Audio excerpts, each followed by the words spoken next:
अयोध्या के राम मंदिर में स्वागत की पूरी तैयारियां तो चल ही रही है और रामलला की मूर्ति प्राण प्रतिष्ठा के लिए तैयार है। अयोध्या में 22 जनवरी को श्री राम जन्मभूमि मंदिर में प्राण प्रतिष्ठा का कार्यक्रम आयोजित किया जाएगा, जिसे लेकर राम भक्तों में खासा उत्साह है। पीएम मोदी समारोह में मुख्य अतिथि रहेंगे। नमस्कार दोस्तों, स्वागत है आप सभी का एक बार फिर से। दोस्तों, आज हम जानेंगे कुछ चमत्कारों के बारे में जिसे देखकर और सुनकर सभी का उन पर विश्वास कर पाना मुश्किल हो रहा है, लेकिन राम राज्य में सब कुछ हो सकता है, यह आप कैसे भूल सकते हैं। भगवान श्री राम का मंदिर अयोध्या में बनकर तैयार हो चुका है और मंदिर में भक्त श्री राम के विराजमान होने की तारीख नजदीक आती जा रही है और जैसे जैसे तारीख नजदीक आ रही है वैसे वैसे अयोध्या में चमत्कार बढ़ते जा रहे हैं। जैसे कि दोस्तों, जामवंत अपनी सेना के साथ अयोध्या के रास्ते चल दिए हैं, वहीं जटायु अपनी सेना के साथ अयोध्या पहुंच गए हैं। वह भी भगवान श्री राम की प्राण प्रतिष्ठा का महोत्सव देखना चाहते हैं। और अब इस वीडियो में आपके लिए एक नया अद्भुत आश्चर्य लेकर की उपस्थिति हुआ हो, जिस आश्चर्य को देखकर के देश दुनिया की खोज एजेंसियां, उनके वैज्ञानिक भी परेशान और हैरान नजर आ रहे हैं। उनके साइंस का कोई भी फैक्ट, कोई भी सिद्धांत इस चीज को समझने में असफल है कि कई लाखों साल पहले जीवित जामवंत जी की सेना भी भगवान श्री राम का दर्शन करने के लिए अयोध्या पहुंच चुकी है। आपको जानकर के बड़ा आश्चर्य होगा, आप कहेंगे कि ऐसा कैसे हो सकता है। तो मैं कह रहा हूं, वह बिल्कुल सत्य है। अयोध्या में 22 जनवरी के महोत्सव को देखने के लिए जामवंत की सेना पहुंच चुकी है। रीछ अर्थात भालू राजा जामवंत नाम आपने सुना होगा, बड़ा परिचित नाम है।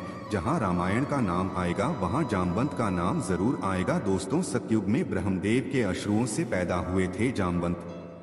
जामवंत महाशक्तिशाली थे, बड़े बलवान थे, लेकिन जामवंत की मृत्यु का विवरण कहीं नहीं मिलता है। किसी भी पुराण में, किसी भी ग्रंथ में, किसी भी रामायण में यह नहीं लिखा हुआ है कि जामवंत जी की मृत्यु हो गई थी। वह स्वयं तपस्या के लिए चले गए थे और अनंत काल तक हिमालय के क्षेत्र में तपस्या कर रहे हैं। और वही समय नजदीक आ गया है, क्योंकि जब भगवान श्री राम का जन्म अयोध्या में हुआ था तब देवतागण अयोध्या में आए थे। लेकिन अब वही उत्सव, क्योंकि भगवान श्री राम अपने मंदिर में विराजमान होंगे और वह समय है 22 जनवरी, ज्यादा दूर नहीं है, वह समय अब नजदीक आ चुका है। और उस दिन जब भगवान श्री राम अपने मंदिर में विराजमान होंगे तो अपने प्रभु के दर्शनार्थ भालू की एक गड्डी पहुंच चुकी है। बहुत से पत्रकारों ने यह दिखाया है कि अयोध्या के आसपास भालू का एक विशाल समूह देखा गया, जिनमें बहुतायत में संख्या थी, और वह भालू अयोध्या के नजदीक आ गए हैं। तो क्यों आए?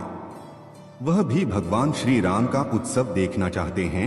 वह नज़ारा देखना चाहते हैं कि भगवान श्री राम को इंडिया के प्राइम मिनिस्टर किस तरीके से विराजमान करेंगे। उस समारोह में प्रधानमंत्री पीएम मोदी, योगी आदित्यनाथ, आनंदीबेन पटेल और बड़े बड़े दिग्गज वीआईपी वहां सम्मिलित होंगे। कई खेल अस्थियां सम्मिलित होगी। सुरक्षा व्यवस्था के लिए जितनी भी एजेंसीज है, सुरक्षा एजेंसी उनको चौकन्ना कर दिया है। वहां कोई परिंदा भी पर नहीं मार सकता, क्योंकि भगवान श्री राम का जन्म महोत्सव है और ऐसे समय को देवता भी छोड़ना नहीं चाहते। देवगण भी उस समय आकाश में उपस्थित हो जाएंगे। तो दोस्तों, इतना को जानने के बाद हम कह सकते हैं कि अयोध्या में आगे और भी चमत्कार हो सकते हैं।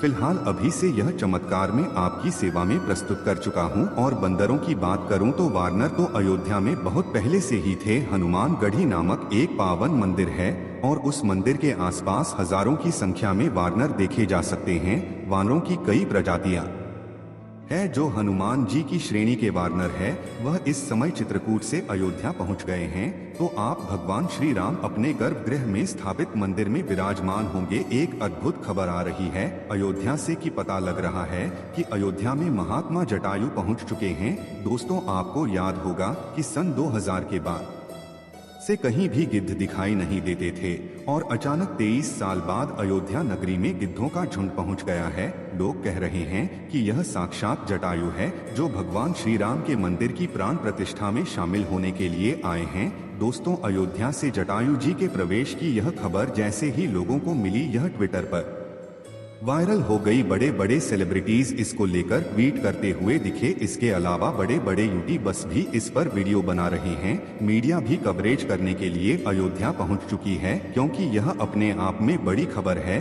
कि जटायु जी अयोध्या पहुंच चुके हैं। आप में से ज्यादातर लोगों ने यहां देखा होगा कि पिछले कई दशकों से गिद्ध हमें भारत में देखने को नहीं मिलते हैं, लेकिन अचानक इनका पूरे भारत में और कहीं नहीं सिर्फ एक जगह पर देखना, यह किस ओर इशारा कर रहा है?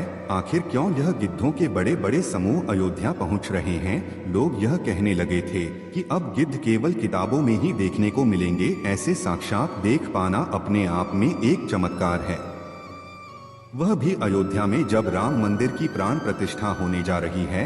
यह अपने आप में एक चमत्कार है। जहां तक जटायु का सवाल उठता है तो जटायु का रामायण में जिक्र मिलता है कि महाराज दशरथ के मित्र थे। देवासुर संग्राम में उन्होंने महाराज दशरथ का साथ दिया था, और उसके बाद जब माता सीता का हरण हुआ तो उस समय ने जब देखा कि रावण माता सीता को लिए हुए आसमान में चला जा रहा है पुष्पक विमान पर, तो जटायु ने पूरी कोशिश की माता सीता को बचाने की। आसमान में जटायु उड़ते हुए पहुंचे और रावण से युद्ध हुआ। जटायु का अंत में रावण ने तलवार से एक पंख काट दिया, जिस कारण से जटायु नीचे पृथ्वी पर आ गिरे।